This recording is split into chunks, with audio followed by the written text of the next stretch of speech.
Bonjour, meilleurs vœux pour 2018. C'est une année qui devrait être forte sur le plan économique, dans le prolongement de 2017. C'est ce que nous dit le FMI, c'est ce qu'indique l'INSEE aussi, et tout un tas de prévisionnistes. Donc, on a envie d'y croire parce que le commerce mondial est robuste, il a une allure plutôt solide, les chefs d'entreprise sont très optimistes, et encore maintenant, les taux d'intérêt sont très bas.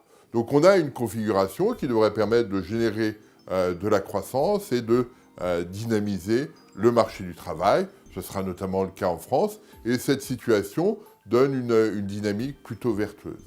Alors, néanmoins, on peut faire quelques remarques à cet environnement. S'il y a effectivement beaucoup d'optimisme, il va y avoir aussi une pression pour la normalisation plus rapide des politiques monétaires. Et là, il y a un enjeu assez fort à avoir. Si la croissance est forte, c'est aussi parce que les taux d'intérêt sont bas. Et vouloir normaliser la politique monétaire trop rapidement, c'est probablement un peu risqué. Pourquoi? Eh bien parce que la dynamique de productivité est faible dans tous les pays industrialisés. Et donc, la productivité, c'est-à-dire ce qu'on dégage comme surplus dans le processus productif, la productivité est nécessaire pour avoir une croissance durablement élevée. Et donc, si on contraint l'ensemble des acteurs de l'économie et que la productivité reste faible, il n'est pas sûr qu'on maintienne une croissance très forte aussi pendant longtemps. Donc là, il y a une première interrogation à avoir. Un deuxième point, c'est qu'en 2016-2017, l'économie de la zone euro était dans une phase de rattrapage. On avait tendu l'élastique vers le bas, il rebondissait, ça s'est vu sur le marché du travail, ça s'est vu sur l'investissement, et finalement, on va revenir à une situation plus équilibrée en 2018. Et il va falloir que l'on crée notre propre dynamique, qu'on ne soit plus dans cette phase de rattrapage, dans un monde qui a changé. Les taux de croissance des pays développés sont plus faibles, et la croissance globale, c'est plutôt l'Asie qui la fournit que le reste du monde. Donc on a, par rapport à l'avant-crise, une situation qui est nouvelle, à laquelle il faudra s'adapter. Et puis, dernier point, on a un équilibre politique qui change.